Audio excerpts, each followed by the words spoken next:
Alpha, sauf l'actuel ministre des Mines, parce qu'à l'époque, il était directeur de la SAG et c'est l'un des promoteurs aussi également du troisième mandat. Il s'est associé à la campagne et ça, on le sait. Et donc, au-delà de cela, la vente de Rissal Frigia, est-ce que c'était sous Alpha Condé? Non. La vente de Simandou à BSGR, de Béni Stemens, ça c'était sous Alpha Condé? Non. Également, les permis miniers qui étaient octroyés à des individus comme des cacahuètes. Il faut rappeler quand même, il y a 8000 permis miniers qui ont été retirés. Qui ont été retirés. Ça c'était sous Alpha Condé? Non. Il faut qu'on arrête un peu de jeter peut-être l'opprobre sur ceux qui ont été peuple nous sommes comme des dupes. Ça, il faut que cela s'arrête. Alors, je voudrais revenir sur quoi cette bataille est en train d'être menée aujourd'hui pour soi-disant défendre cette volonté, cette soi-disant volonté de défendre l'intérêt de la Guinée. Moi, je me dis que c'est tout cela est sorti de l'acquis qu'on a obtenu sous Alpha Condé, qu'on appelle le code minier guinéen.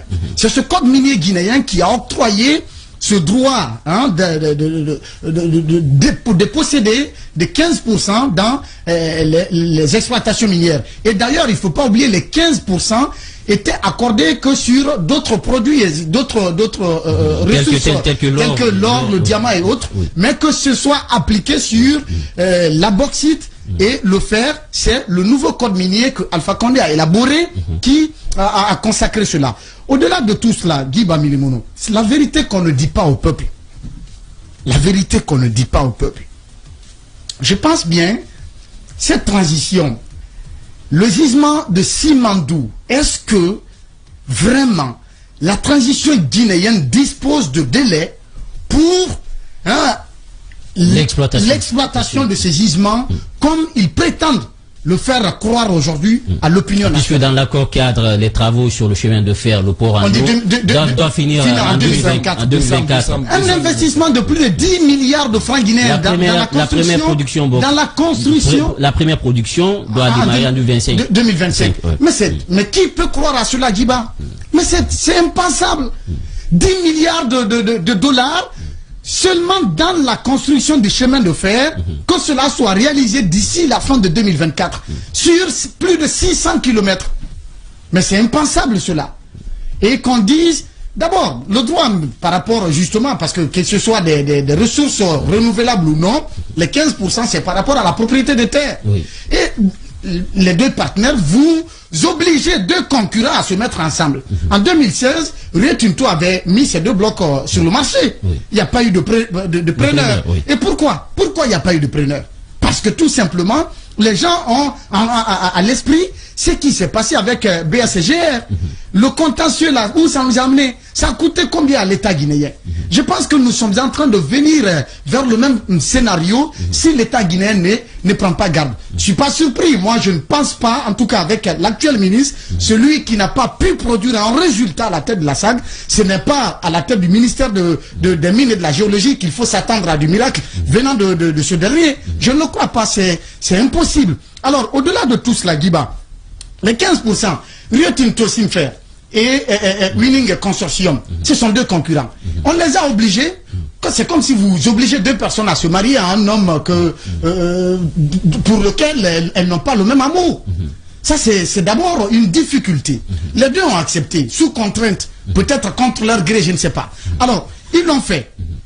Et les 15% par rapport à la terre, ils ont accepté cela. Et l'État demande également à posséder 15 autres pourcents dans les infrastructures. Ça, c'est un exploit qu'on peut saluer si toutefois les partenaires s'engagent à respecter cela. Je pense bien que c'est un acquis. Ça fait déjà 30% pour l'État guinéen. Sans aucun investissement, il faut le rappeler. C'est-à-dire, l'État guinéen va disposer de 30% dans l'exploitation du gisement de fer de Simandou sans avoir investi un franc dedans. Et au-delà de cela, qu'on dise que les infrastructures qui vont être réalisées, que la gestion va être confiée à l'État guinéen. Quel État? Une période transitoire, c'est-à-dire pendant la transition, qu'ils prennent la garantie dans un régime militaire, sous un régime militaire qui qui a en tout cas un délai limité dans le temps, oui. Je pense bien que c'est une manière de se mettre la corde au cou et après ils vont pas pouvoir honorer cela. On a écouté des spécialistes là sur la question. On dit à l'heure actuelle, n'importe quel partenaire qui prend la garantie de commencer l'exploitation de ces gisements immédiatement, ce serait que du vent. Ce serait que du vent. Ce n'est pas possible parce que cette distance par rapport, n'est-ce pas, au transport des minerais sur 670 km, c'est toute une corvée, c'est une difficulté énorme. Ça demande un investissement colossal. Par contre, il y avait l'autre alternative. Permettre que le gisement soit exploité et que le transport se fasse par le Libéria voisin. Parce que il faut pas oublier le Simandou, il y a un côté qui appartient au Libéria. Et ils sont déjà au terme de l'exploitation de leur gisement. Alors, les infrastructures sont là, toutes les installations sont disponibles. Donc, il fallait orienter le transport par là-bas et ça allait amoindrir le coût d'investissement. Mais peut-être l'autre avantage aussi, c'est si nous le faisons avec les 670 km, puisque n'oubliez pas que dans l'accord 4, le chemin de fer qui va être réalisé, il est multi-utilisateurs et multi-services. Ça veut dire que au-delà même, du minerai de fer, c'est que les personnes, les marchandises, on peut circuler sur le chemin de fer, parce que ça c'est un avantage quand même pour le pays, les 670 km. Si l'État est arrivé quand même à arracher cela avec les partenaires, ça il faut saluer. Maintenant le problème c'est... Attention, ça ce n'est pas venu seulement que dans cet accord cadre. L'accord qui existait, la convention de base, la convention de base avec sous Alpha Condé, sous Alpha Condé avec Winning, ça tenait compte de cela. Ça dit c'était un chemin de fer multifonctionnel. Même si on dit aujourd'hui que ce n'était pas le cas, que ce sont eux qui ont obtenu cela, mais c'est loin de la réalité. Il faut aller lire, il faut lire la convention de base. Il était dûment mentionné que le chemin de fer qui va être construit sera multifonctionnel, multi-utilisateur. Alpha Condé le disait dans ses discours ici. Ça ne fait pas encore, c'est pas de l'époque médiévale que nous allons oublier cela. C'est tout récemment.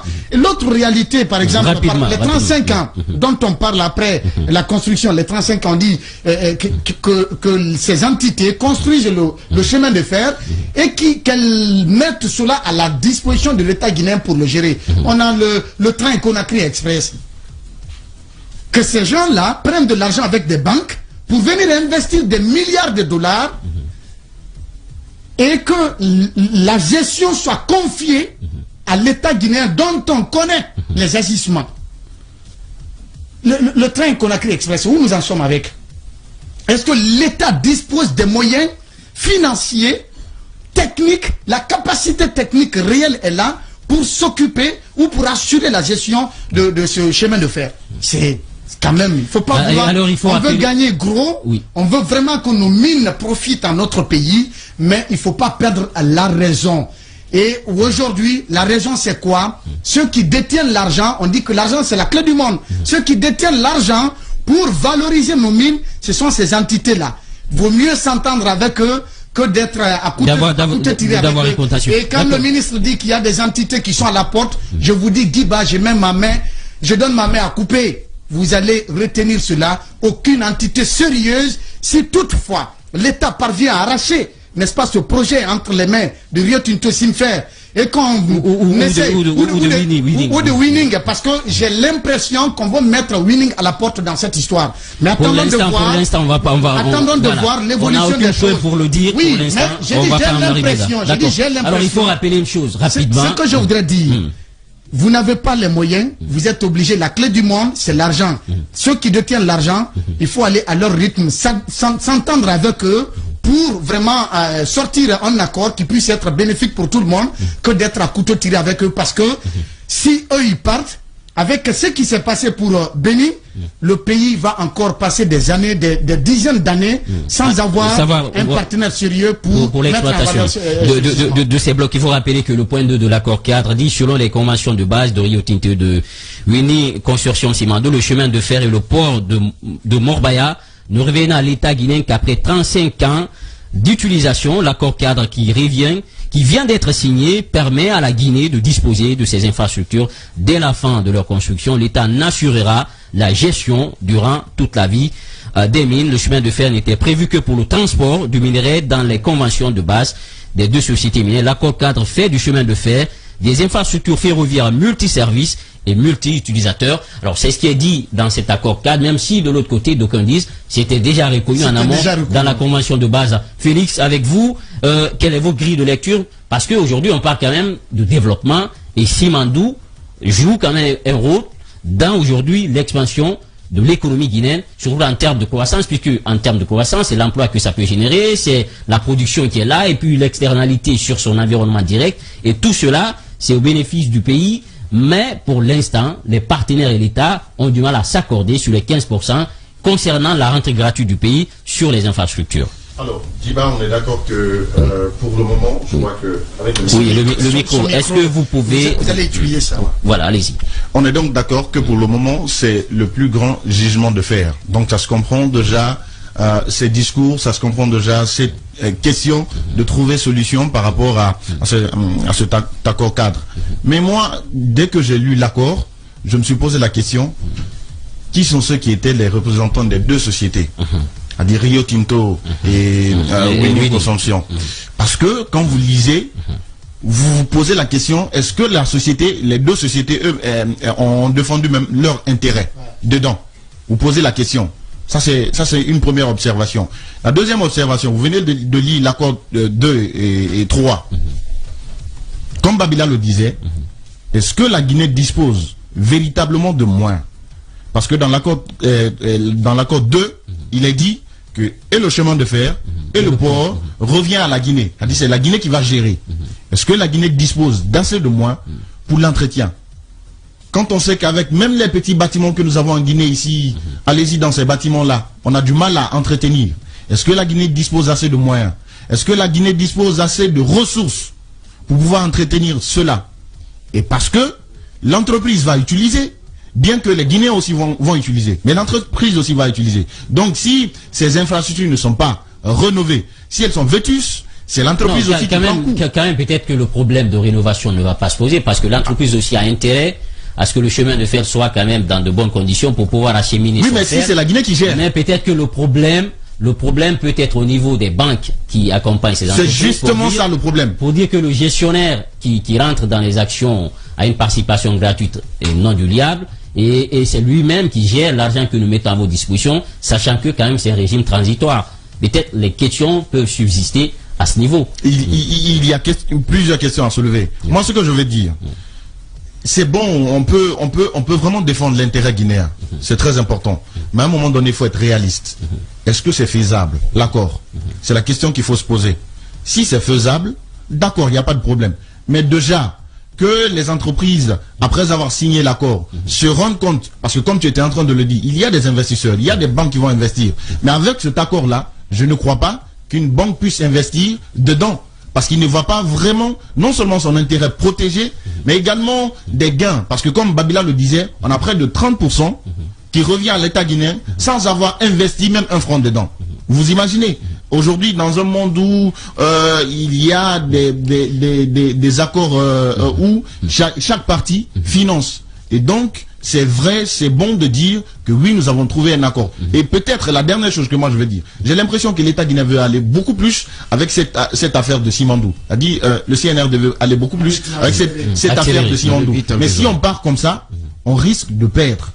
Et ça devient très grave. Et voilà, et nous avons notre invité en ligne, Amadou Ba, directeur exécutif de Action Mine et membre du conseil d'administration de ITIE Guinée.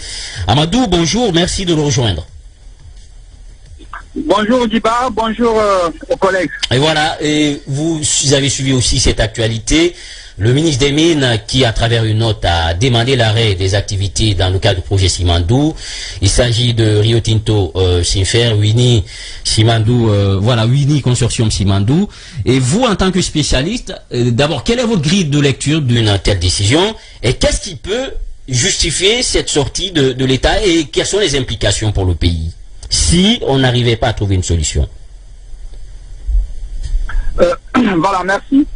Je pense que cette deuxième interdiction vient jeter un peu le doute dans la tête de beaucoup d'observateurs. de l'évolution du projet Simandou, qui a connu beaucoup de bisbilles depuis 1996. Et je pense que l'État a la volonté de défendre l'intérêt de la Guinée et surtout de préserver ce gisement pour que les revenus, ou en tout cas les retombées de cette exploitation soient au bénéfice de la Guinée. Il y a cette volonté exprimée, mais cette volonté exprimée se heurte aujourd'hui à une réalité socio-économique qui parfois ne converge pas avec cette volonté. Il y a par exemple la création d'une société de cogestion. Je pense qu'il y a des paramètres techniques sur lesquels il y a de la réticence au niveau des entreprises. Si vous prenez par exemple la participation gratuite de 15% de l'État dans les infrastructures, c'est quelque chose qui avait été déjà expérimenté, pas en tout cas une participation gratuite, mais la participation de l'État avait été expérimentée avec AIOG à l'époque, où l'État guinéen s'était arrogé de 51% de la part des infrastructures. Même malheureusement, on s'est rendu compte que l'État guinéen n'avait pas le gabarit nécessaire pour pouvoir lever les fonds pour la réalisation des infrastructures. Et si cette même volonté revient avec une autre forme, c'est-à-dire avec l'idée d'imposer le paternalisme de l'État, c'est-à-dire exprimer le droit patrimonial sur les ressources, je pense que on est en train certainement de vouloir exprimer une volonté, mais qui ne peut pas en fait se réaliser comme on le veut.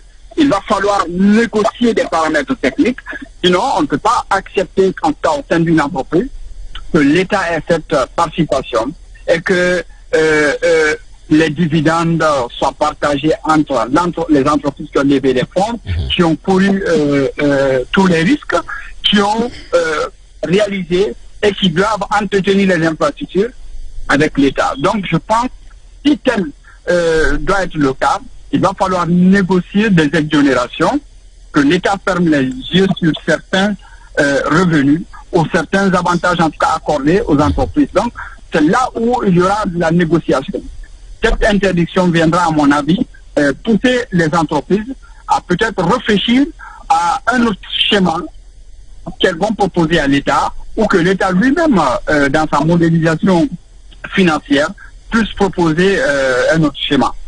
Ah, d'accord. Est-ce que pour vous, c'est un coup de pression de la part de l'État pour amener ces entreprises à revoir un peu leur position sur les bénéfices? Comme vous l'avez dit, on peut faire peut-être une conciliation à certains niveaux pour que ces entreprises aussi puissent rentrer dans cette formule que l'État veut défendre.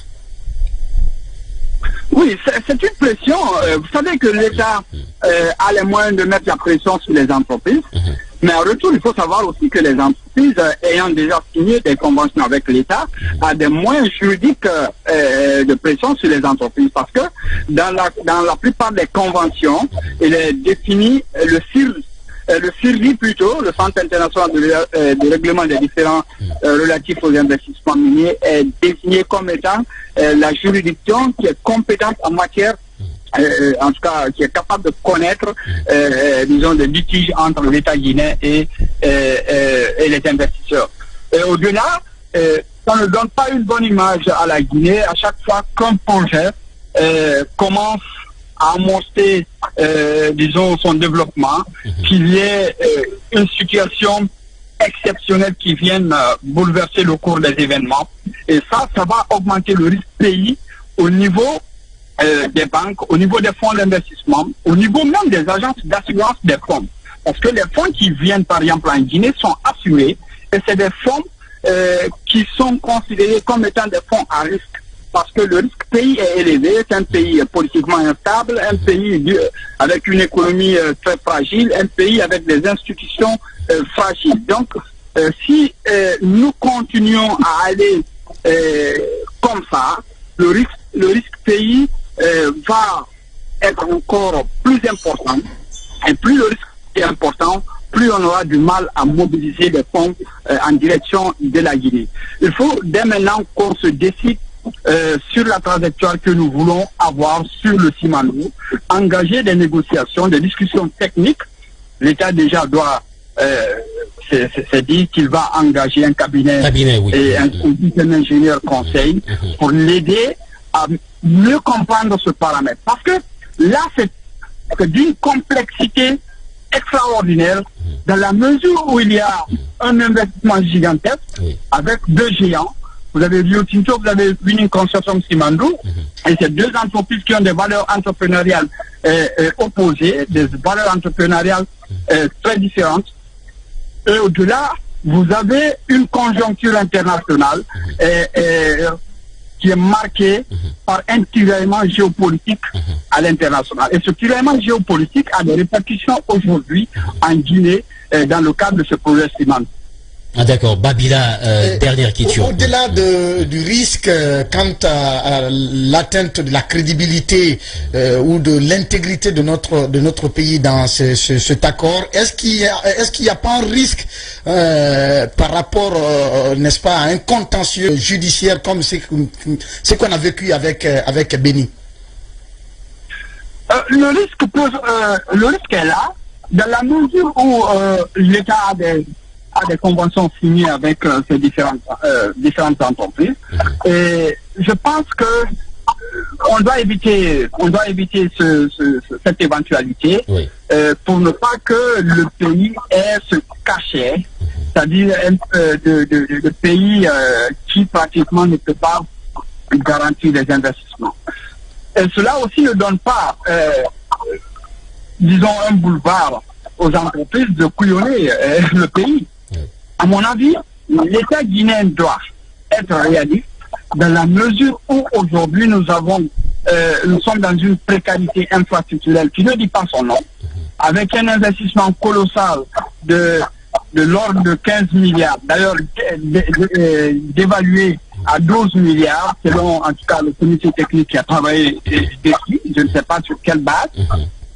À ce niveau, il faut comprendre que l'énormité de l'investissement appelle à beaucoup d'intelligence, appelle à beaucoup de magnanimité au niveau de l'État pour qu'on puisse ménager non seulement l'investissement, l'attractivité de la Guinée en termes d'investissement et en fait la préservation des intérêts de la Guinée à plusieurs endroits. L'État a plusieurs façons de pouvoir percevoir les revenus au niveau des investissements.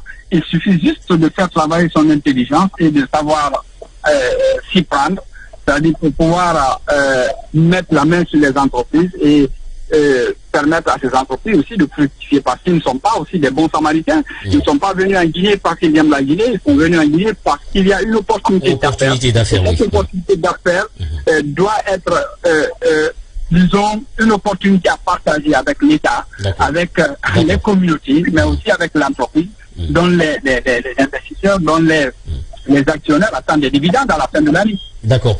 Voilà, dernière question rapidement, puisqu'on a d'autres invités qui nous attendent. Allez-y, Caps. Voilà, alors moi, ma première question pour vous, c'est de savoir, est-ce que vous pensez que la collaboration entre ces deux sociétés, Winning Consortium et Rio Tinto Simfer, est-ce que la collaboration est possible entre ces deux entreprises-là? La deuxième question, c'est de savoir aujourd'hui, quand on regarde les différentes participations de la Guinée, au-delà de la participation gratuite à hauteur de 15% de la Guinée, mais aussi de tout ce qui est de 15% et tout. Est-ce que vous pensez que au-delà de tous ces aspects techniques, il n'y aurait pas un autre facteur, peut-être qui n'est pas dit, qui est lié au régime de transition?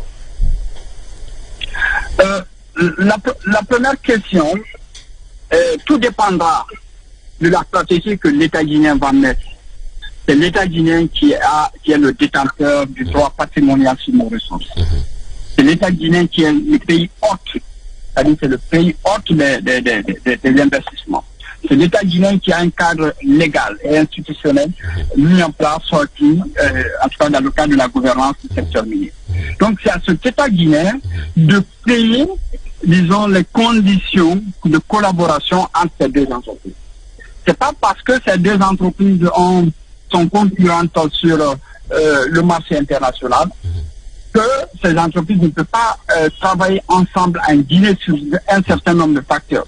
Et d'ailleurs, le facteur principal, c'est la mutualisation des infrastructures.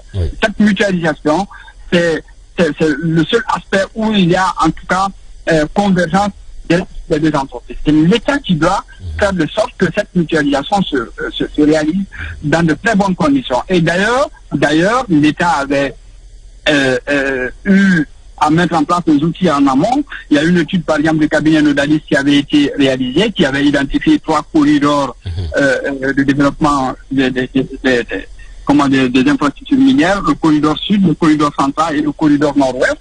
Et à cela, il y a le schéma directeur d'aménagement des infrastructures minières. Donc tout ceci, c'est l'État qui doit en principe mettre tous les acteurs dans un même panier pour donner un rôle à chacun, pour qu'il y ait en fait cette complicité positive allant dans le sens de booster les investissements au profit de la Guinée. Voilà. Et l'autre question, est-ce qu'il n'y a pas de beaucoup en fait qui serait derrière cela? Il n'est pas exclu. Vous savez que l'argent, c'est le nerf de la guerre. L'argent appelle à toutes les stratégies. Et qui parle du secteur minier, il parle du jeu, de l'enjeu et du grand jeu. Et le grand jeu, le plus souvent, le citoyen lambda ne voit pas ce grand jeu parce que c'est un jeu d'intérêt géopolitique au niveau international qui se joue. Là, je peux dire que, en fait, les indices sont là. Les indices sont perceptibles pour ceux qui savent lire entre les lignes. Voilà. Merci beaucoup, Amadou Ba. Je rappelle que vous êtes le directeur exécutif d'Action Mine Guinée, membre du conseil d'administration de ITIE. Merci d'avoir accepté notre invitation. Merci, Diba. Voilà, merci beaucoup. Et on l'a écouté, Yansané, cette réaction du consultant Amadou, et qui d'ailleurs revient un peu sur cette le co-investissement et co-gestion entre Winning et Rio Tinto Sinfer, mais également les 15%, ils pensent qu'on peut trouver une autre approche pour éviter quand même qu'on soit à un blocus autour de cette rentrée gratuite de la Guinée. Oui, moi je pense que beaucoup a été dit autour de cette problématique, autour de cette table. Et j'ai écouté avec beaucoup plus d'intelligence, beaucoup plus d'attention notre invité. Et j'ai vraiment souligné un passage là où il dit que l'État doit faire de sorte que ces deux sociétés puissent se comprendre, parce que d'un cas ou de l'autre, il s'agit des intérêts du pays. Voilà, l'État a des intérêts à défendre dans cette situation et les différentes sociétés également ont des intérêts à défendre. Donc moi je me dis que tout est parti de la signature de ce contrat. Et Caps l'a dit dans son intervention tout à l'heure que le ministre Magasuba a fait comprendre que il avait l'impression que ça n'allait pas marcher en signant le contrat. Moi je me dis que vous êtes convaincus, des faiblesses, d'un certain nombre de faiblesses dans la signature d'un contrat, ou bien d'un certain nombre de faiblesses de la part de votre collaborateur, et puis vous acceptez de signer le contrat. Je pense qu'il y a un problème à ce niveau. Alors, ce que je demande à l'État, c'est de prendre l'affaire très au sérieux, être responsable, essayer de faire une réflexion approfondie, essayer d'être responsable par rapport à ces différentes questions à étudier, parce que de toutes les façons, c'est la Guinée qui est en jeu, c'est l'intérêt économique de la Guinée qui est en jeu. Alors, il faut faire de sorte que le pays puisse sortir heureux de cette situation. Il s'agit des mines, et cette affaire de mines ne commence pas d'aujourd'hui, ne date pas d'aujourd'hui. Et on a évoqué le régime Alpha Condé, par exemple, avec le code minier, et il faut remonter également du régime de Lansana Conté. Mais nous avons vu que la Guinée, Dieu a doté la Guinée d'un certain nombre de richesses dans le cadre de miniers, mais jusqu'à présent, la population guinéenne ou l'économie guinéenne reste toujours parmi les plus dérisoires de la sous-région, voire même du continent africain, alors que la bauxite de la République de Guinée se trouve parmi les meilleures qualités du monde. Alors pourquoi l'État ne puisse pas être vraiment responsable, l'État ne puisse pas prendre sa responsabilité afin d'étudier la situation de façon très approfondie pour que les choses soient situées, les responsabilités soient situées afin que le pays puisse maintenant sortir la tête de l'eau. C'est vraiment important pour la Guinée, c'est important pour le peuple de Guinée. Et la Guinée ne mérite pas vraiment ce qu'elle est en train de vivre aujourd'hui. Les Guinéens ne méritent pas la situation qu'on est en train de traverser aujourd'hui sur cette question minière. Je pense que c'est important, c'est le bon moment pour le ministre, c'est le bon moment pour la transition de régler ce problème afin que après la transition, le gouvernement qui viendra, les autorités qui viendront ne se retrouvent pas dans les mêmes problèmes. La Guinée a vraiment duré dans cette situation, c'est le moment de finir avec ça maintenant. Et moi je pense que les deuxièmes 15% peuvent être ou bien pourraient être revus à la baisse pour ne pas, parce que de toutes les façons il s'agit du plus grand jugement voilà, c'est le plus grand projet étudié à date dans le monde entier. Tout à fait. Sur le fer. Alors, à partir de ce moment-là, et surtout, c'est la Guinée qui est concernée. Je pense que c'est important. C'est un aspect qu'il ne faut pas vraiment négliger.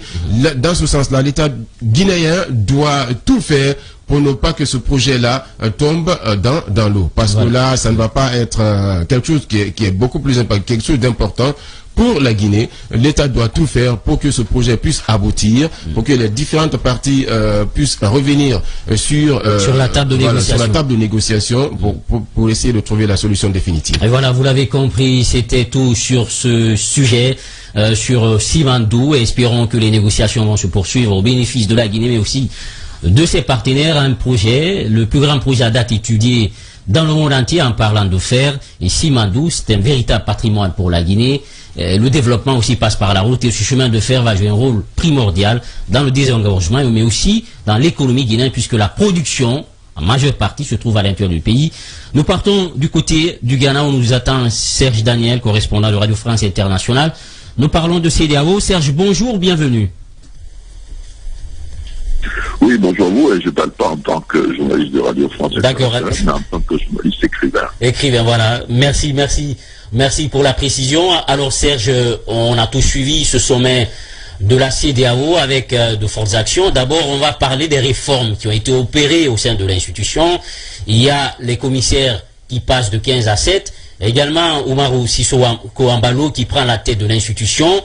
Au niveau de la commission, du président de la commission de la CEDEAO, nous savons que Kassibro est parti du côté de la BCAO. Il y a un autre qui reprend sa place. Le Conseil de paix de sécurité, qui est un poste stratégique de la CEDEAO, également est occupé par un nouveau visage. Dites-nous pourquoi de telles réformes. Est-ce que ceux qui dépensaient le plus ont compris qu'il fallait aller avec des réformes pour essayer d'économiser plus d'argent pour pouvoir atteindre plus d'objectifs? Ah oui, ça c'est très important ce que vous dites.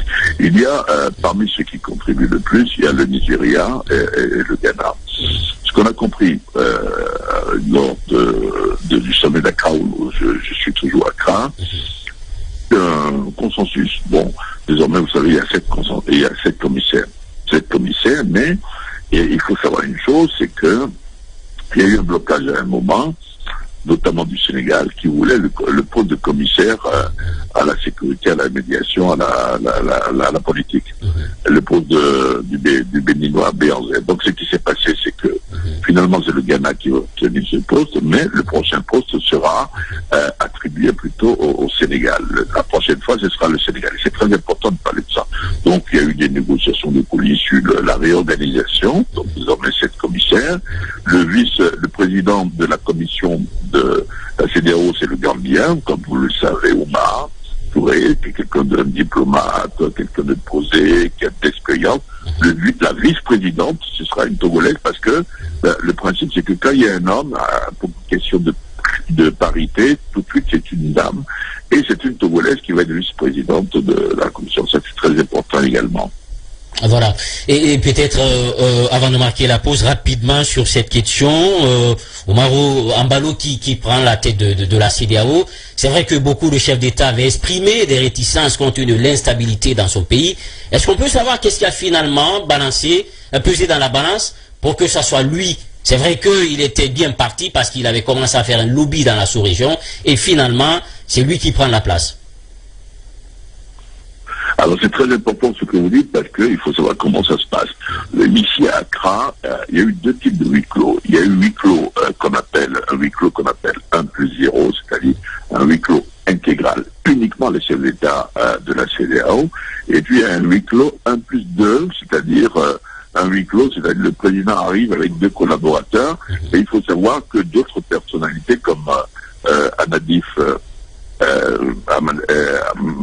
Anadif Saleh, qui est l'ancien patron de l'UNAMINISMA au Mali, mais qui est également désormais le représentant de l'ONU en Afrique de l'Ouest et centrale, assiste à ce huis clos-là. Alors c'est quand même très important de le dire, et donc c'est par consensus que les décisions se prennent, et c'est par consensus que les décisions sont prises. Malo est désormais président en exercice de la CEDEAO, mais il faut savoir quand même qu'avant ça, il était question de proroger de 6 mois, oui. Le président ghanéen, voilà, qui a fait du bon job, ce que vous voyez. Donc, ça a été un consensus également lors du huis clos intégral, c'est-à-dire le huis clos qu'on appelle 1+0, c'est-à-dire uniquement les chefs d'État de la CEDEAO. Voilà, on va marquer une courte pause. On va vous reprendre dans la seconde partie de cette émission. Vous restez avec nous. On se retrouve dans un court instant pour parler surtout de CEDEAO, du dialogue politique. D'autres comme Célou Baldé de l'UFDG également va nous rejoindre. Il y a Dr Fahim Ilimono du Bloc libéral qui va prendre la parole chez nous. Et notre invité de parcours, c'est le professeur Makanera. Avec lui, nous parlons de la justice guinéenne, les dysfonctionnements et les solutions apportées pour une sortie de crise en parlant bien évidemment de la transition. À tout de suite. Radio Espace, Espace Expression. Votre actualité vue avec des spécialistes maison. Djiba Milimono, Babila Keita, Félix Milimouno, Sénateur Diallo, Kabs, Bankali Yansané, Alphonse Marat. C'est Espace Expression sur Radio Espace. Espace TV Guinée est sur YouTube. Abonne-toi. Espace Guinée sur YouTube. Espace TV en avance sur les réseaux sociaux. Dans tout le Nabaya. Baté, Mandiana, Sigiri. C'est Radio Espace sur 99. Radio Espace Cancan, la plus cancanaise des radios. En route pour de nouveaux horizons. Aventure, évasion, rencontre, partage, dépaysement. Voir la Guinée autrement.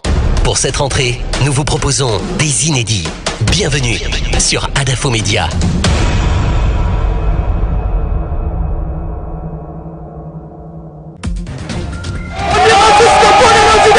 Des réactions à Conakry recueillies par notre partenaire, l'Espace TV. Radio Espace Guinée. Depuis 15 ans, vous l'avez adopté en terre guinéenne. Radio d'actualité, de divertissement en continu, Radio Espace offre à ses auditeurs de grands rendez-vous d'information qui développent, analysent et décryptent tous les thèmes de l'actualité internationale et nationale et propose une véritable ouverture sur le monde. Pour fêter ses 15 ans en grande pompe, retrouvez-nous très bientôt à Dakar. Radio Espace Sénégal sur 99.9 à Dakar. Très bientôt. Très bientôt. Radio Espace Sénégal.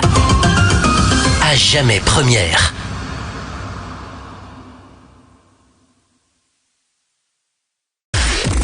Retrouvez-nous sur les réseaux sociaux. Radio Espace sur Facebook et Twitter. Radio Espace Guinée.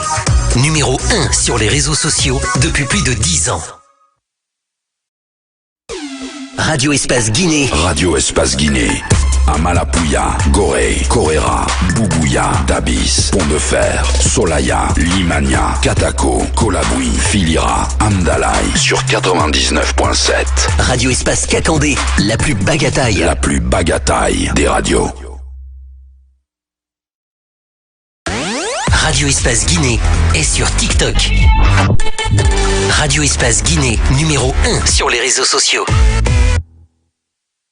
Vivez une fête sensationnelle, mortelle, exceptionnelle. Multidimensionnelle peut-être? Non, désolé. Ah d'accord.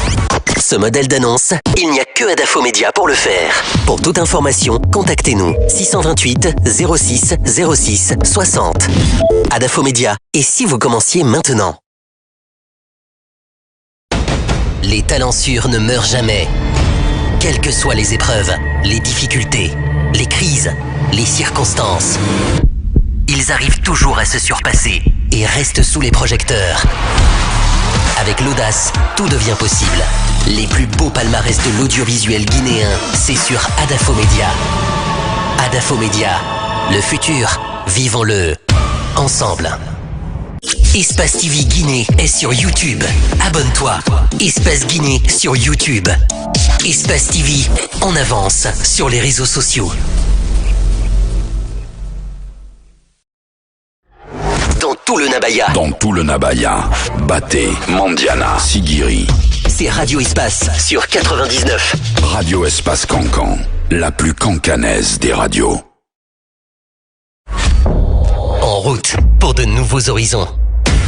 Aventure, évasion, rencontre, partage, dépaysement. Voir la Guinée autrement. Pour cette rentrée, nous vous proposons des inédits. Bienvenue sur Adafo Média.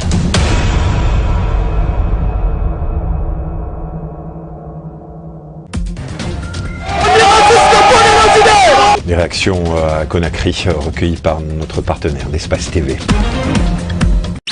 Radio Espace Guinée. Depuis 15 ans, vous l'avez adopté en terre guinéenne. Radio d'actualité, de divertissement en continu, Radio Espace offre à ses auditeurs de grands rendez-vous d'information qui développent, analysent et décryptent tous les thèmes de l'actualité internationale et nationale et propose une véritable ouverture sur le monde.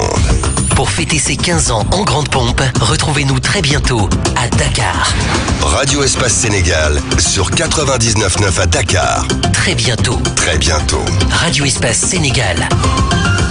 À jamais première.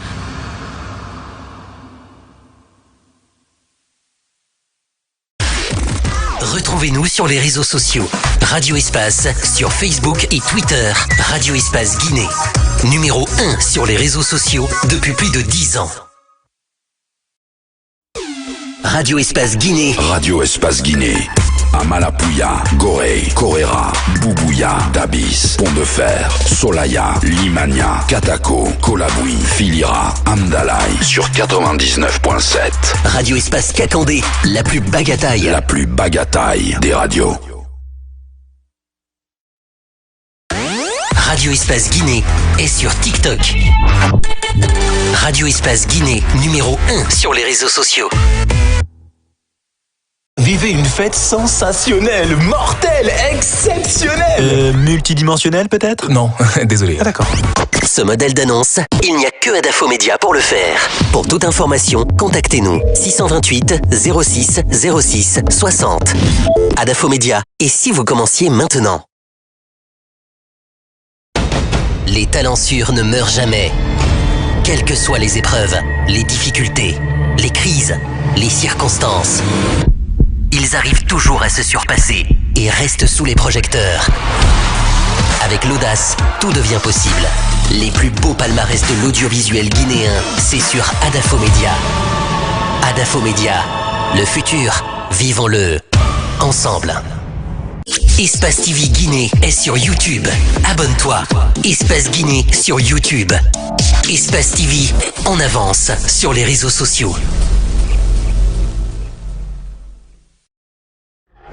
Dans tout le Nabaya. Dans tout le Nabaya.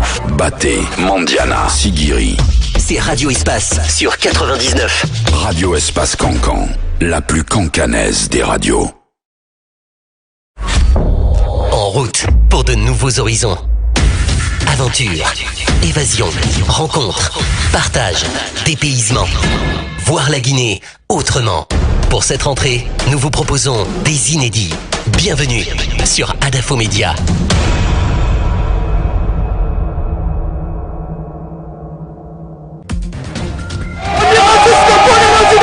Des réactions à Conakry recueillies par notre partenaire.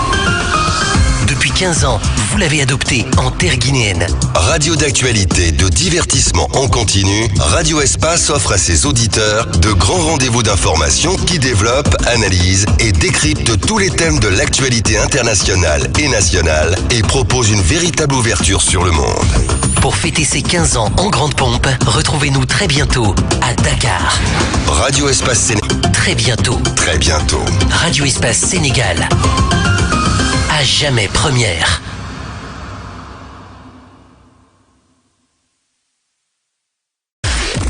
Retrouvez-nous sur les réseaux sociaux. Radio Espace sur Facebook et Twitter. Radio Espace Guinée. Numéro 1 sur les réseaux sociaux depuis plus de 10 ans. Radio Espace Guinée. Radio Espace Guinée.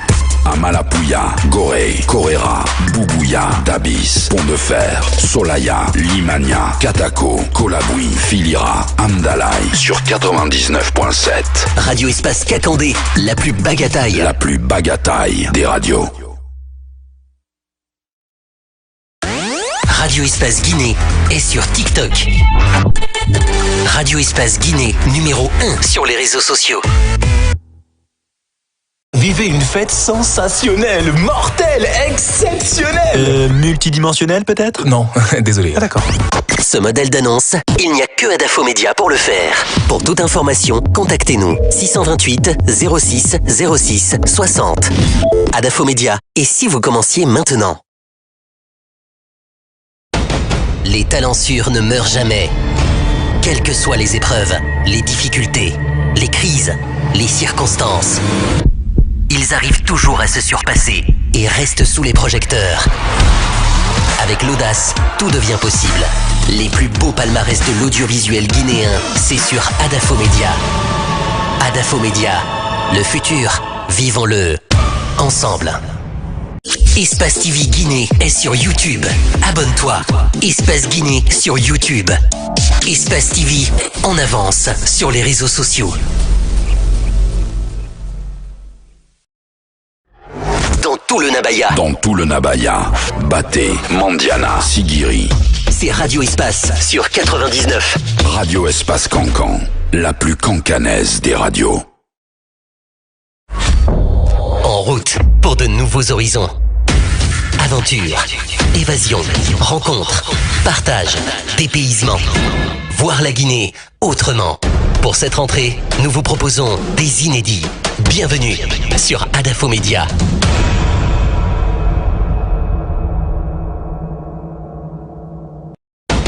Les talents sûrs ne meurent jamais.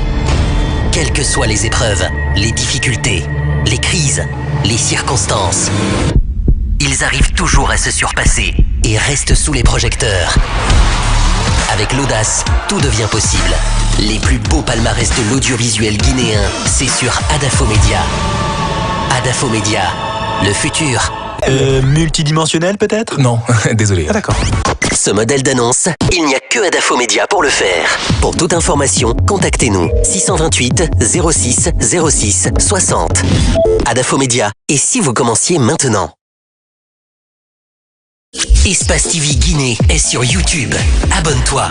Espace Guinée sur YouTube. Espace TV en avance sur les réseaux sociaux. Radio Espace Guinée.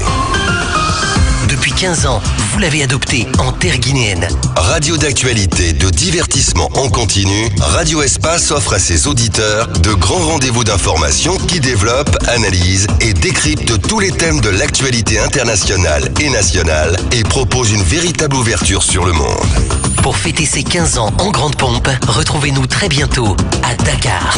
Radio Espace Sénégal sur 99.9 à Dakar. Très bientôt. Très bientôt. Radio Espace Sénégal. À jamais première.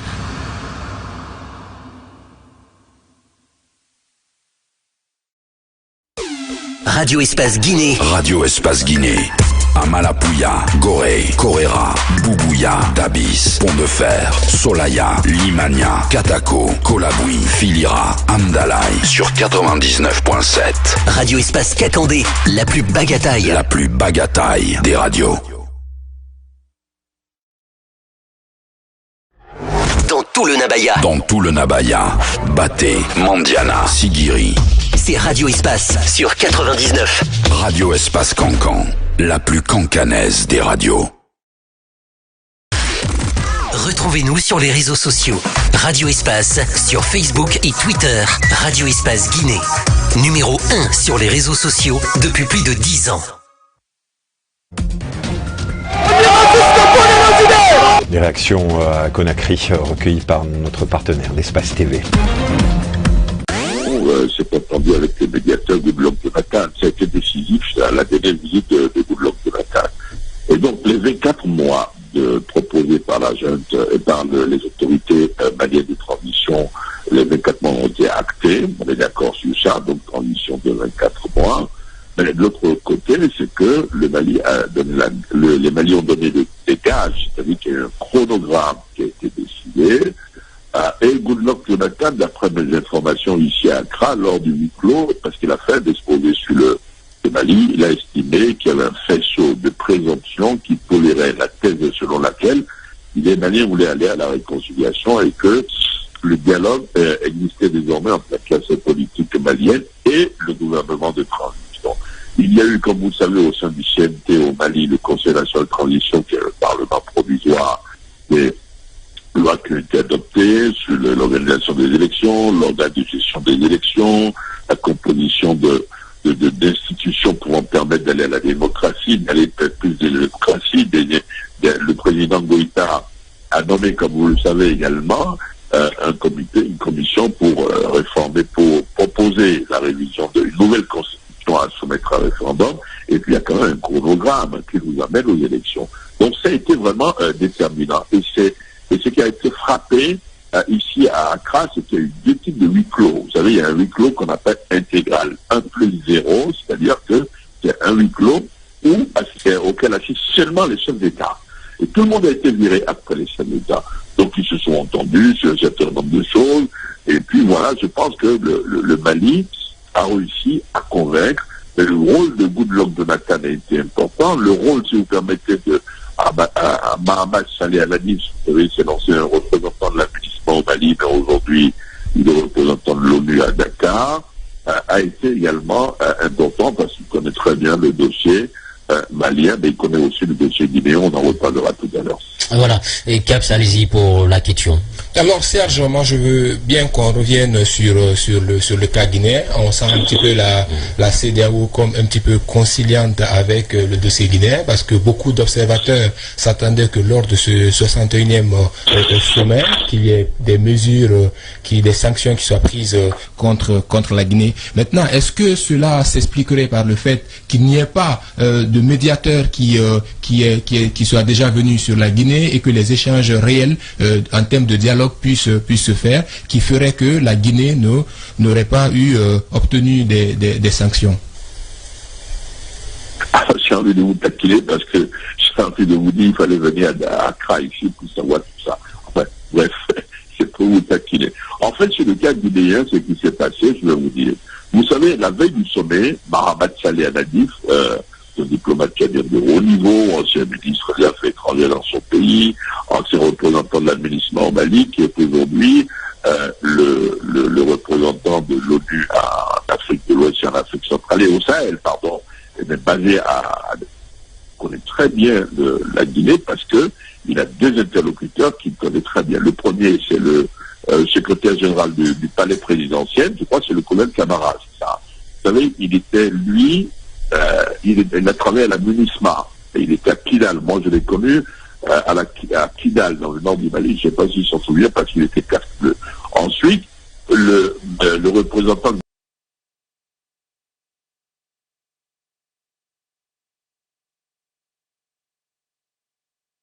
donc Mahamat Saleh Al-Adif a passé il y a Conakry pour convaincre les autorités guinéennes sur la démarche à suivre. Ça a été déterminant.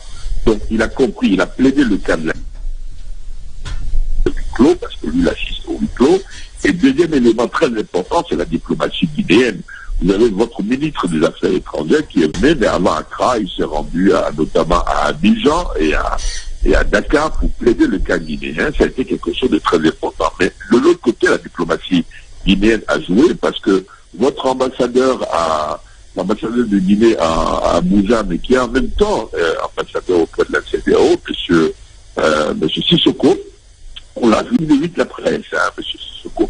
Mais je l'ai vu dans les couloirs plaider la cause de la Guinée auprès de plusieurs délégations. J'ai vu monsieur Sissoko ici à Accra plaider la cause de la Guinée. Donc, côté diplomatique, on a toléré, on a accepté pour que la Guinée accuse le médiateur Chambas. Donc, il n'y aura pas Chambas. On a nommé Yahi Boni, mais la Guinée a pris des engagements. Et elle est tenue de respecter les engagements, parce que si elle ne tient pas ses engagements le 31 juillet, je peux vous dire qu'il y aura des sanctions. Si vous permettez, je vais vous laisser la parole, parce que je suis un peu bavard ce matin, c'est qu'il y a une doxa qui se dégage naturellement aujourd'hui. Vous voyez, que ce soit le Burkina Faso ou le Mali, ont obtenu 24 mois. Donc, il y a une nouvelle doxa, c'est-à-dire une espèce de doctrine aujourd'hui au sein de la CEDEAO. À l'époque, pour les coups d'État, on demandait 12 mois pour sortir de la transition. Visiblement, les chefs d'État sont d'accord désormais à cette jurisprudence, parce que c'est désormais 24 mois. À mon avis, on va demander une transition de 24 mois à la Guinée à la fin du mois de juillet. Et le problème, c'est 24 mois à partir de quand? 24 mois, un processus démocratique avec chronogramme clair de retour à l'ordre constitutionnel.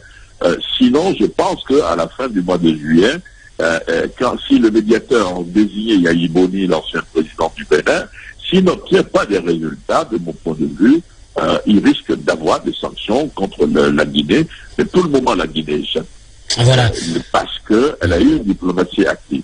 D'accord. C'est à moi de vous remercier, mais une autre information, si vous avez une minute. Oui, allez-y. Rapidement. Le président Blaise Compaoré, l'ancien président Blaise Compaoré, d'après mes informations, dans le cadre de la réconciliation nationale, pourrait dès cette semaine rentrer à Ouagadougou pour quelques jours. Une information, une exclusivité sur Espace TV, compte de Espace Expression et Radio Espace. Merci beaucoup Serge Daniel, avec ce retour de Blaise Compaoré du côté de Burkina Faso, qui était quand même attendu avec la justice et tout ce qui a été dit. Et voilà, vous restez avec nous, on va poursuivre le débat avec nos chroniqueurs ici, mais aussi d'autres invités vont nous rejoindre dans un court instant, tout de suite. Radio, Babila Keita, Félix Bilimouno, Sénateur Diallo, Cabs, Bangali Yansané, Alphonse Marat, c'est Espace Expression sur Radio Espace. Radio Espace, Espace Expression, votre actualité. Voilà, vous l'avez compris, de retour dans ce studio, sur ce plateau de votre émission Espace Expression. On a écouté Caps et Serge Daniel sur le cas de la Guinée, mais aussi le Mali, le Burkina Faso. Mais le cas de la Guinée, il faut faire attention. Il a dit, nous avons 1 mois, et Yahi Boni va commencer la médiation. Mais il y a cette durée, finalement, qui risque de faire tache d'huile, les 24 mois. La Guinée, pour l'instant, on est sur les 36 mois. Et à partir de quand? Il pose un débat quand même qui est très légitime. Voilà, moi, on a bien écouté Serge, et donc on comprend tout de suite qu'on a 1 mois, désormais, 30 jours, donc à partir du 31 juillet, il faudrait désormais que nous soyons fixés sur une durée de la transition qui soit moins que les 36 mois. Et comme on entend, 24 mois, comme ça a été dit sur le Mali, comme ça a été finalement accepté également au Burkina Faso. Hier, on entendait le porte-parole du gouvernement qui, dans son analyse, disait qu'ils allaient essayer de pouvoir expliquer, pouvoir la pertinence, et qu'il y avait un certain nombre de choses qui ne seraient pas identiques par rapport au cas malien et au cas du Burkina Faso. Et maintenant, à revenir dessus, donc la réalité, c'est que on a 30 jours pour dire désormais, pour donner une nouvelle durée de la transition, mais mieux, et décliner un chronogramme très clair pour dire la transition guinéenne commence exactement à partir de quand, et ça prend fin quand. Et non, justement, là, moi, je me dis que, regard de la diplomatie que la Guinée a pu jouer aux côtés de la CEDEAO et de tous les différents partenaires, c'est que quelque part, la Guinée se verra obligée, en fin de compte, d'accepter une durée de transition venant jusqu'à 24 mois, ce qui même pourrait faciliter, encore une fois, le cadre de dialogue qu'on est en train de mettre en place. Parce que des fois, quand on écoute même à l'interne En Guinée ici, on a beaucoup de leaders politiques, on a beaucoup d'associations venant des forces vives qui pensent que cette durée de 36 mois était trop, il fallait revenir à 24 mois, disons en moyenne. Et donc moi je pense qu'aujourd'hui, avec toute la diplomatie que la Guinée a menée et la volonté qu'ils expriment au niveau de la communauté internationale, la Guinée n'a pas également intérêt cette fois-ci à pouvoir se durcir ou à se maintenir, à se dire on est droit dans les bottes sur les 36 mois, pas plus dans les explications. Si on le fait, des sanctions vont tomber sur nous et on n'en a pas besoin qu'à l'extérieur qu'il y ait des sanctions sur nous, qu'à l'intérieur qu'on ait avec la crise économique et tout ça, etc.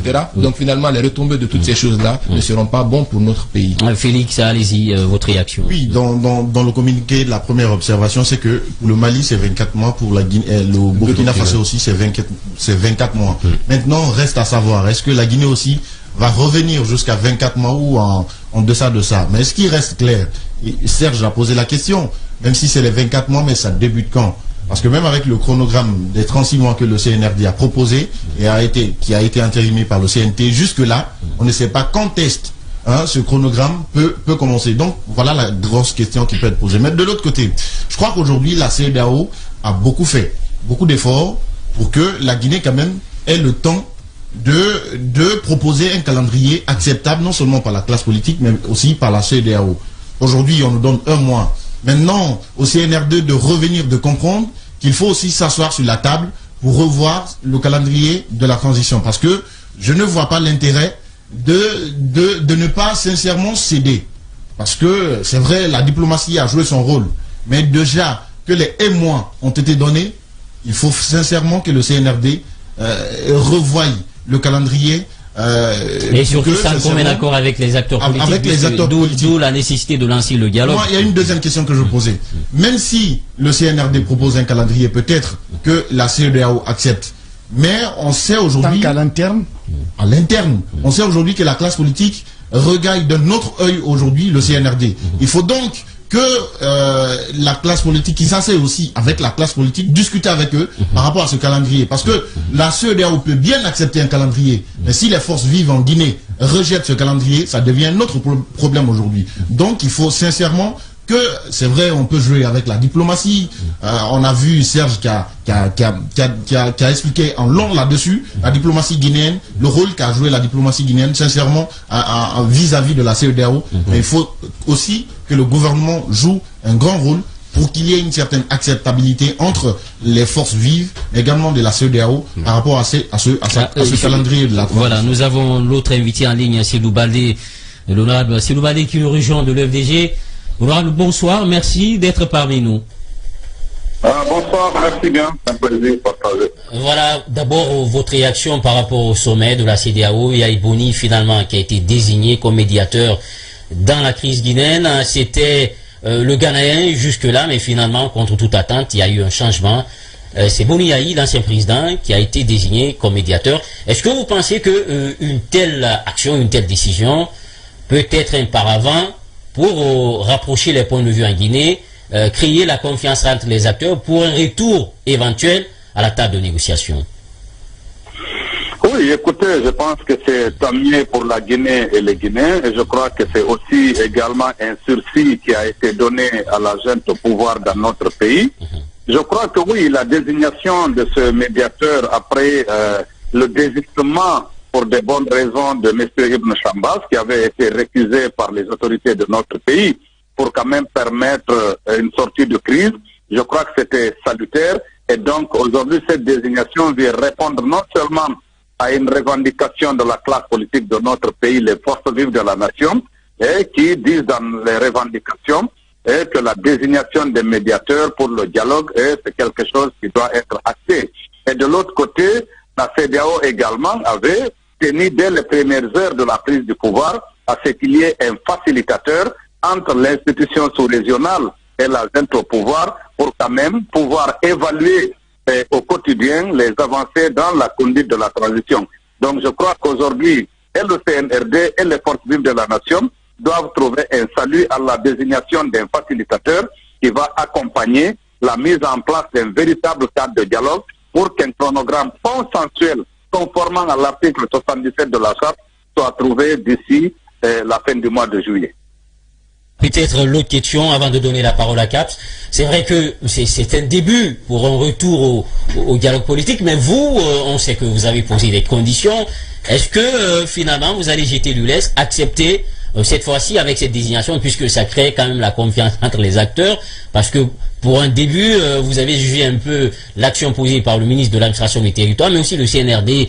Pour vous, le cadre qui a été créé, c'était tout à fait un forum, et où ce que vous avez proposé n'a pas été pris en compte. Est-ce que vous pensez revenir cette fois-ci, sans a priori, sans condition, pour donner la chance à ce que les négociations démarrent? Non, écoutez, pour nous, il n'y a pas d'a priori. Nous sommes restés, en tout cas, sur nos revendications, en tout cas dès le départ.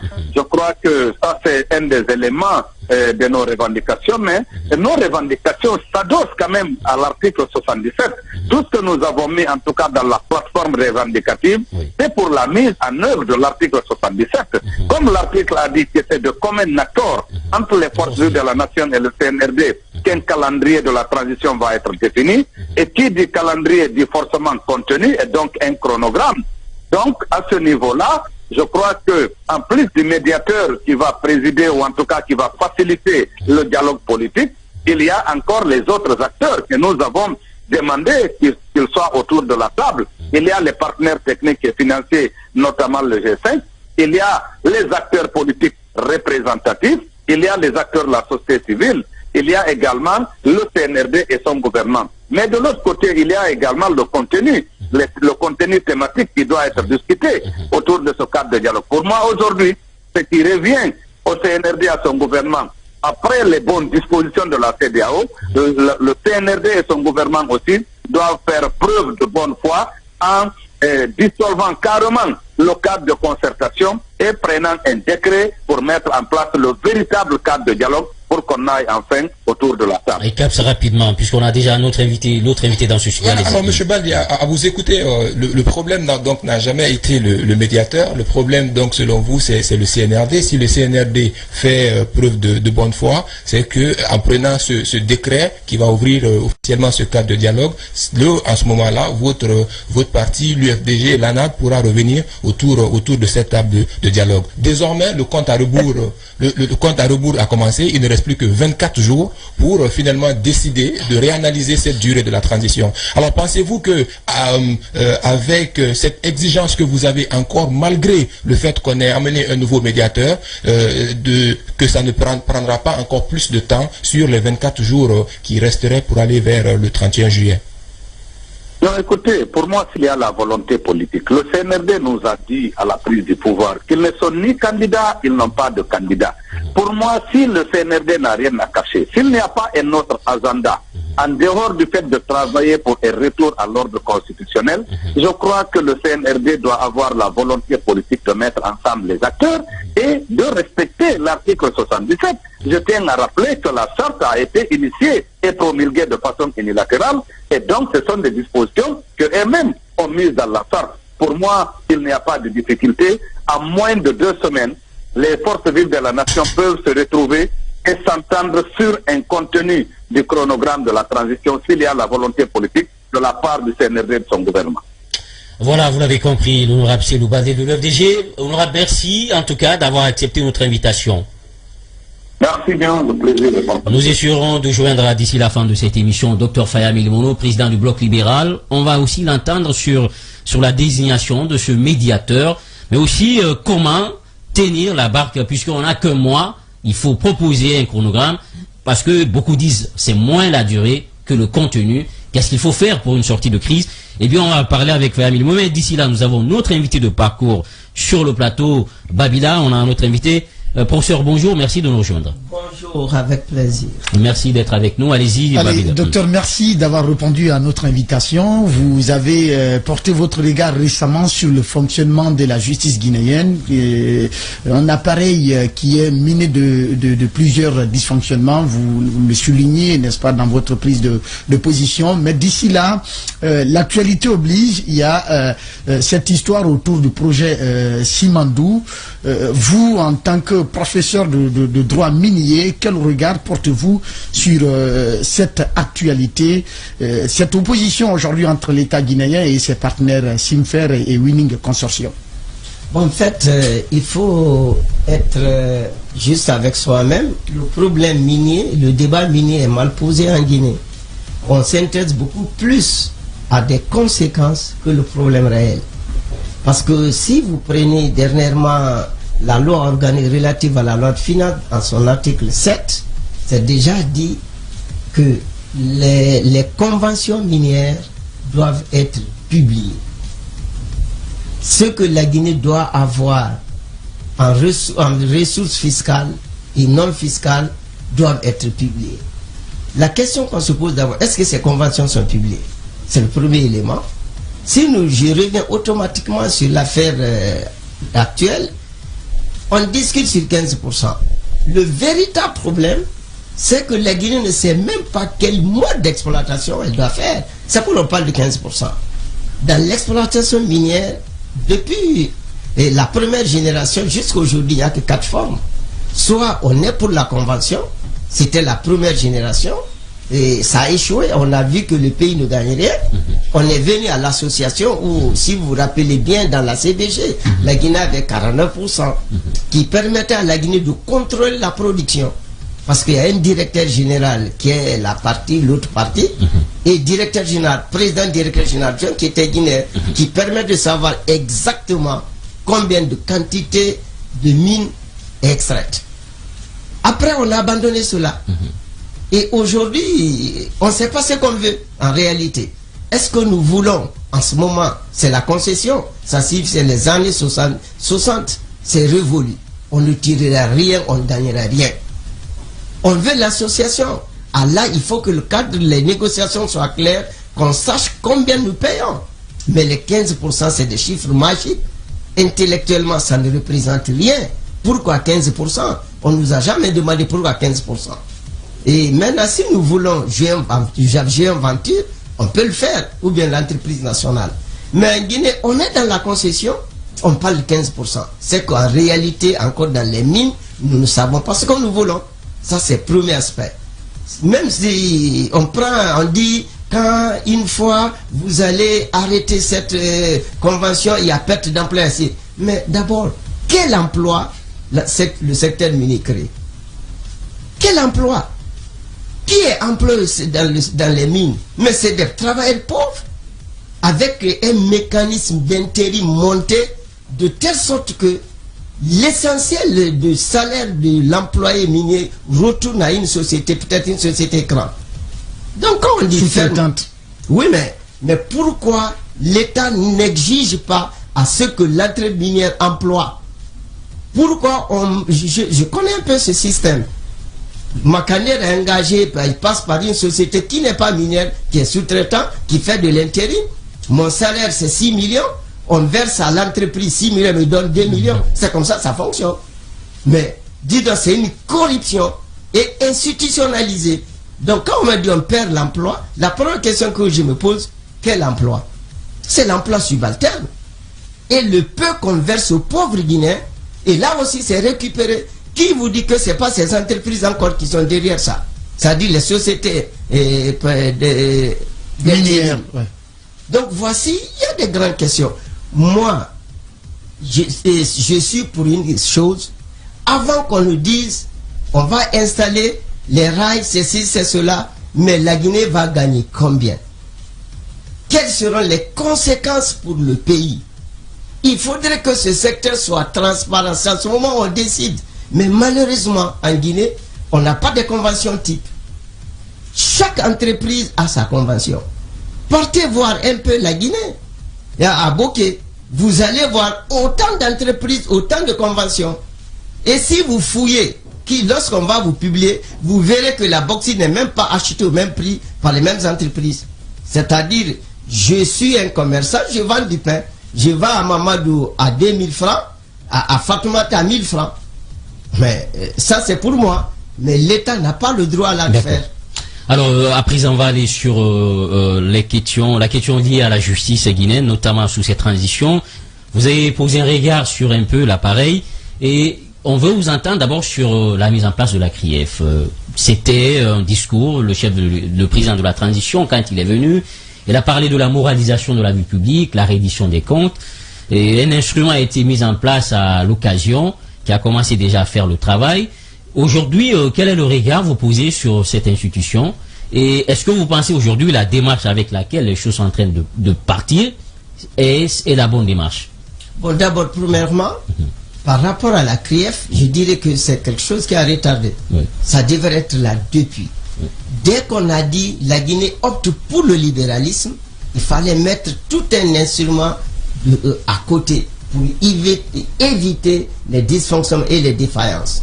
Parce que n'oublions jamais que sous Sékou Touré, parce que notre histoire commence là, à l'indépendance, il y avait ce qu'on appelle Conseil national de la révolution, rendez-vous des bilans.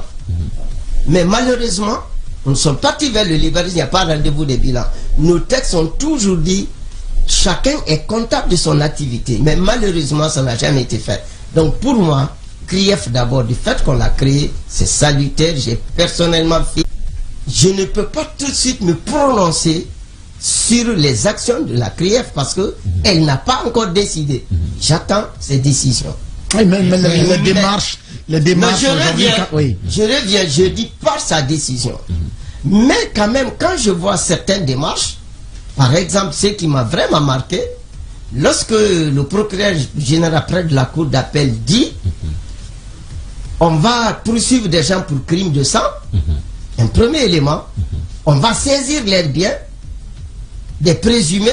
Ah, j'ai dit là, il y a problème. Il faut qu'on parle. D'abord, crime de sang. Quand vous regardez le code pénal, cette expression n'existe pas. Une telle infraction n'existe pas dans le système pénal guinéen. Alors que le code pénal est clair et les différentes constitutions sont claires. Les peines et les sanctions sont du domaine de la loi. Ça veut dire ce sont les députés, c'est l'Assemblée nationale qui va dire ceci est une infraction et voici sa sanction. Donc j'ai trouvé que crime de sang, notre législation... Donc vous êtes en train de dire qu'il y a un vide juridique? Non, c'est pas question de vide juridique, ce n'est même pas consacré. C'est ça le problème. Donc la Guinée ne connaît pas ça. Oui. En droit, ce qui existe est écrit. Oui. C'est ça le problème droit. Revenons le second élément qui m'a beaucoup quand même récupération des biens. Ouais. Récupération des biens. Quelqu'un qui est poursuivi, il est présumé innocent. Ça c'est clair. Maintenant, est-ce que dans la procédure pénale, il y a la possibilité qu'on saisisse le bien de quelqu'un qui est poursuivi? Vous allez lire tout le code pénal, vous ne verrez jamais cette disposition qui dit qu'on peut saisir les biens de quelqu'un qui est suivi. Donc également, ça n'existe pas. Troisième élément, l'article 6 du code pénal est clair. Vous ne pouvez pas être poursuivi pour un fait lorsque sa réalisation ou sa commission en ce moment n'était pas constitutive de l'infraction. Revenons maintenant, Dr Makaner est poursuivi pour soutien au troisième mandat. Mais est-ce qu'au moment où je le faisais, soutenir troisième mandat, dans quel code c'était écrit que c'est une peine? Cette peine n'existait pas. Donc on ne saurait poursuivre quelqu'un selon l'article 6 qui est appliqué du code pénal sur des faits au moment de la réalisation n'était pas un crime. Donc j'ai trouvé que là, il faut... Alors est-ce que vous faites le lien avec quel dossier par exemple, pour ceux qui nous écoutent? Non, le lien, je dis, quand on a dit, quand le procureur général dit, voici la liste de ceci et cela déposé par FNDC et crime de sang, ceci et cela, je parle, je dis là, on n'est pas dans le droit guinéen, alors que c'est le droit guinéen qu'on va appliquer.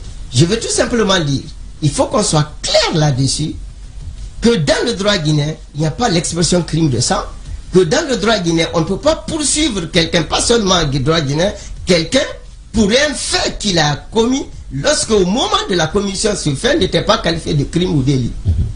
Et enfin, dans le droit guinéen, on ne peut pas saisir le bien de quelqu'un même s'il est reconnu coupable pour un fait. Tant que la justice... parce que le droit guinéen ne reconnaît pas. Seulement, le droit guinéen parle de la confiscation.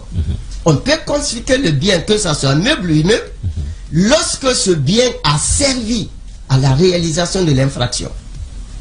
Ah, ça, c'est la confiscation.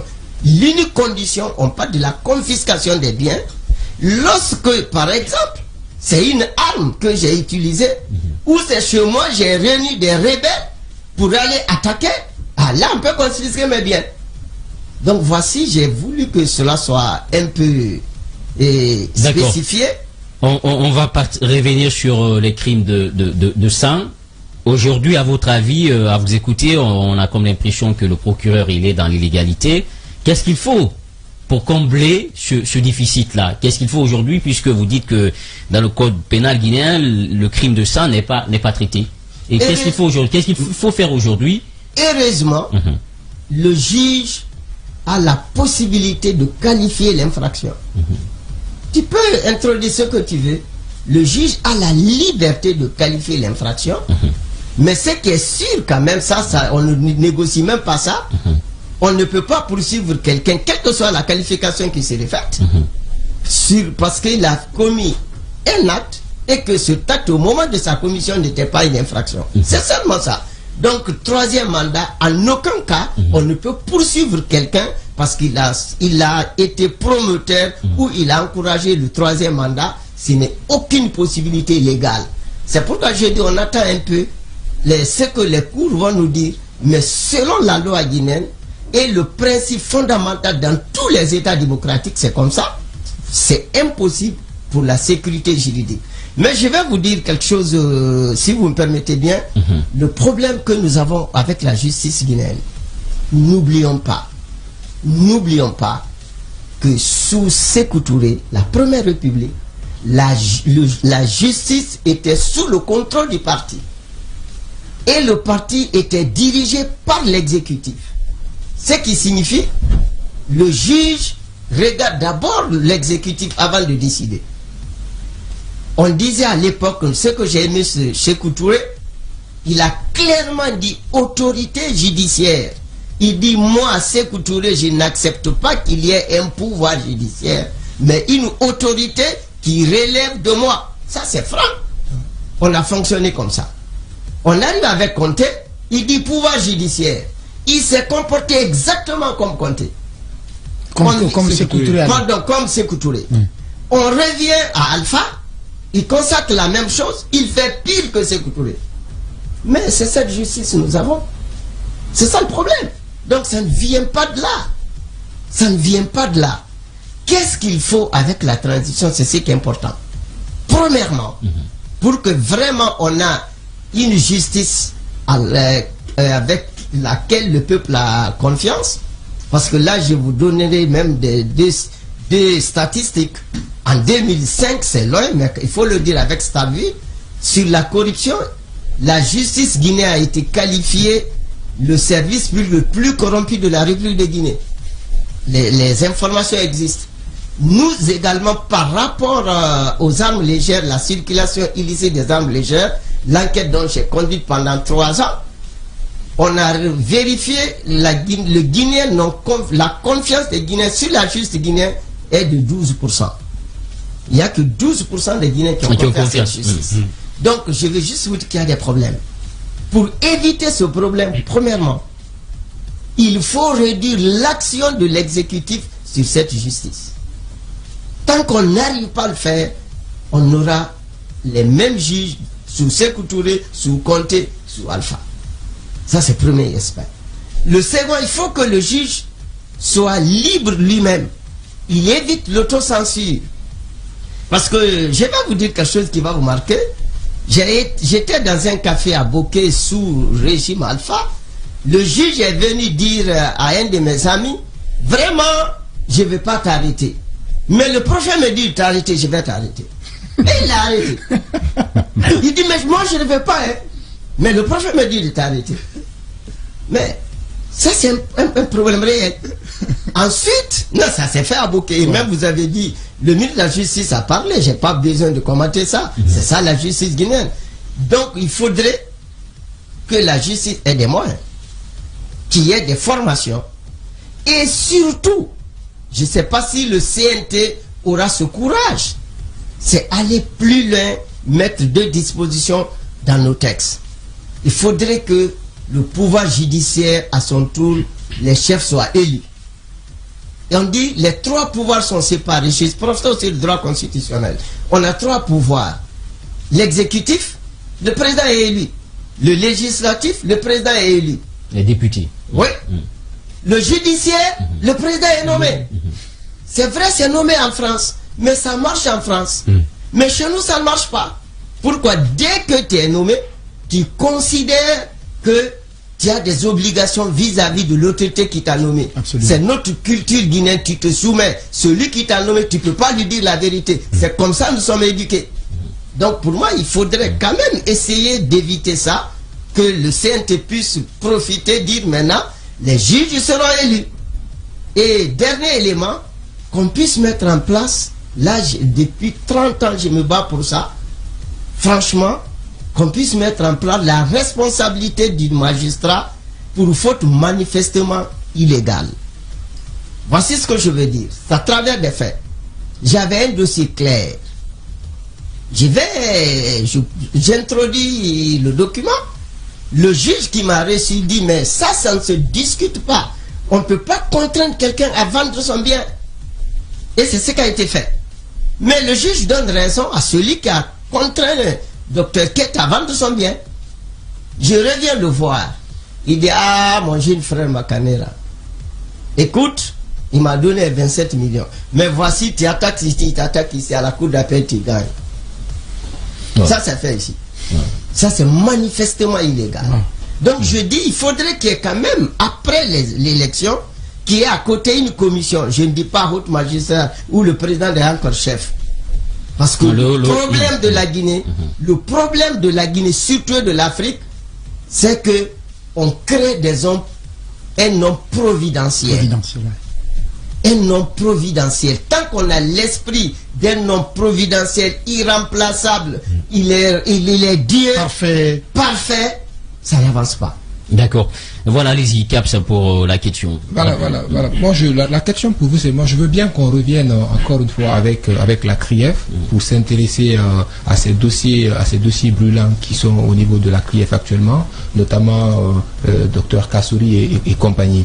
Moi, je veux savoir, la première question, selon vous, est-ce qu'on peut arrêter des gens, comme ce qui s'est fait avec les Kassouri et compagnie, pour leur dire que on vous reproche d'un certain nombre de faits, mais les faits réels pour lesquels ces personnes sont interpellées ne le savent pas. Et même leurs avocats disent ne pas détenir ces faits-là. Alors comment pourront-ils bien se préparer pour éventuellement aller vers un procès éventuel?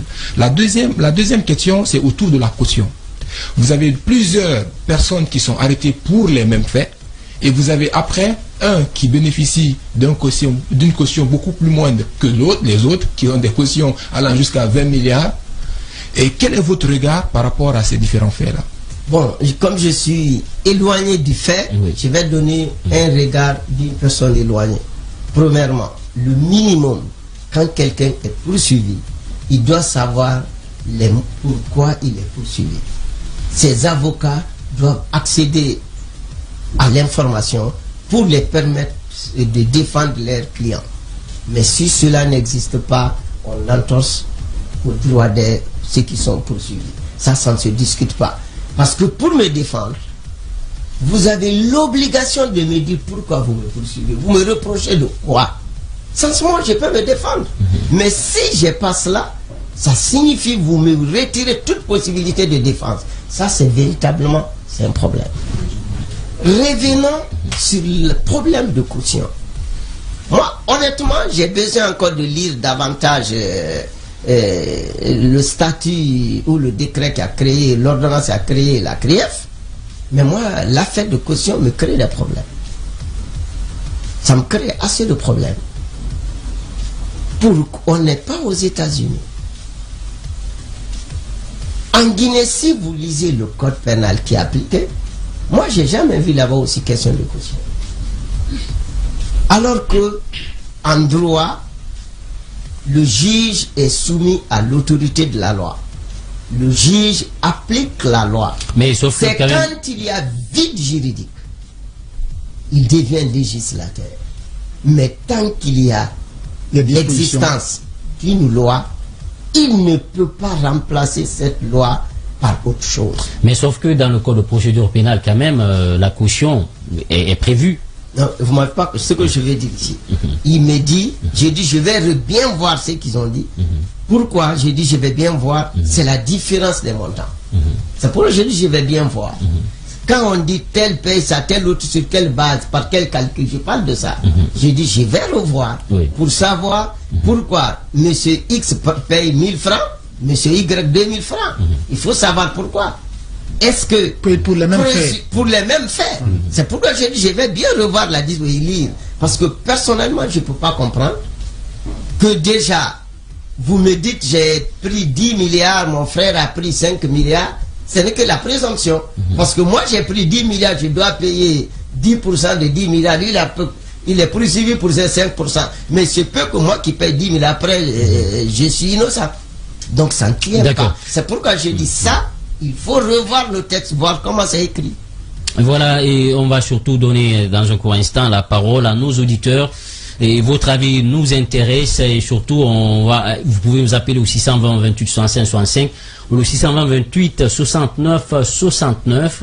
Peut-être vous donner la parole sur l'actualité concernant hier la pluie qui s'est abattue sur Conakry. On a vu des inondations un peu partout avec des caniveaux qui étaient bouchés. Et ce message aussi du ministère de l'administration du territoire et de la décentralisation invitant les citoyens à observer certaines mesures. Qu'est-ce que tout cela vous inspire aujourd'hui avec cette pluie diluvienne? Qu'est-ce qu'il faut, puisque la question de l'insalubrité revient au devant de la scène? Nous vous attendons au bout du fil au 620 28 65 65 620 28 69 69. Et voilà. Expression. Parole aux auditeurs. Radio Espace. Espace Expression. 620 28 65 65 620 28 69 69. On nous signale qu'on a un auditeur en ligne. Bonjour, merci de nous rejoindre. Bonjour, M. Djiba. Voilà, votre nom, vous nous appelez d'où? Alors, vous avez aussi constaté hier avec cette forte pluie qui s'est abattue sur Conakry, avec des dégâts par endroits et des maisons qui étaient inondées. Et surtout, on a constaté aussi, on revient avec les mêmes faits, les ordures qu'on a vues sur la chaussée. Et qu'est-ce que tout cela vous inspire pour vous? Qu'est-ce qu'il faut aujourd'hui? Pourquoi en fait nous tournons le dos à de telles situations? C'est très regrettable parce que chaque année, ça ne change pas. Mais moi, ce que je demande à la population, de ne pas mettre les ordures dans les projets. Et encore, le gouvernement aussi, chaque fois, on les dit qu'ils vont aider ces ordures-là. Il n'y a même pas de grands sociétés dans la ville de Conakry, avec les sociétés petits comme ça, là. Et si on met les ordures encore, ça vraiment, c'est très, très grave. Voilà. La pluie, d'accord. On a eu hier, très dommage. D'accord, merci beaucoup, merci. Voilà, on continue avec vous. On nous signale peut-être un mot de la part de professeur sur les nominations. Nous avons appris qu'il y a des greffiers qui ont été nommés et qui on parle de double fonction.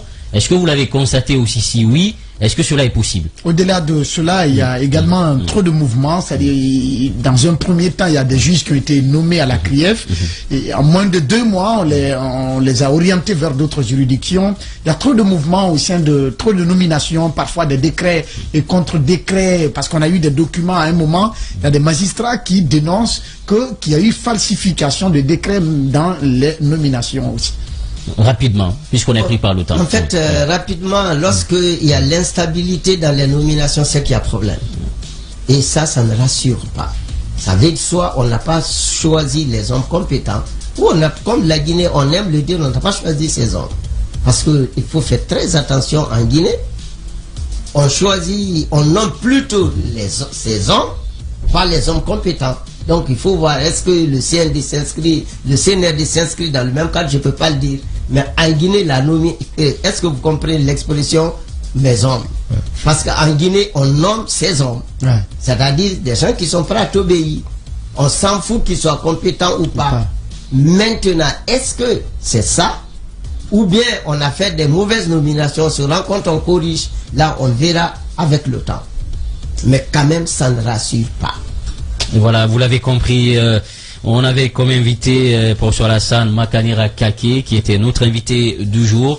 On est pris par le temps, on aurait voulu continuer toutes nos excuses auprès du président du BL, qu'on devait aussi avoir au compte de cette émission. Les auditeurs qui se bousculent, mais on ne pourra pas prendre tout le monde. C'est là que partie remise, on se retrouve demain, si Dieu le veut bien. Portez-vous bien. Demain, vous aurez quand même cette révélation, une enquête très importante au compte de cette émission. Et si tout va bien, on aura le ministre de l'Éducation, Diomaye, qui sera notre invité de parcours. Au revoir. Radio Espace, Espace Expression. Votre actualité vue avec des spécialistes maison. Djiba Milimono, Dabila Keta, Félix Milimouno, Sénateur Diallo, Cabs, Bangali Yansané, Alphonse Marat. C'est Espace Expression sur Radio Espace.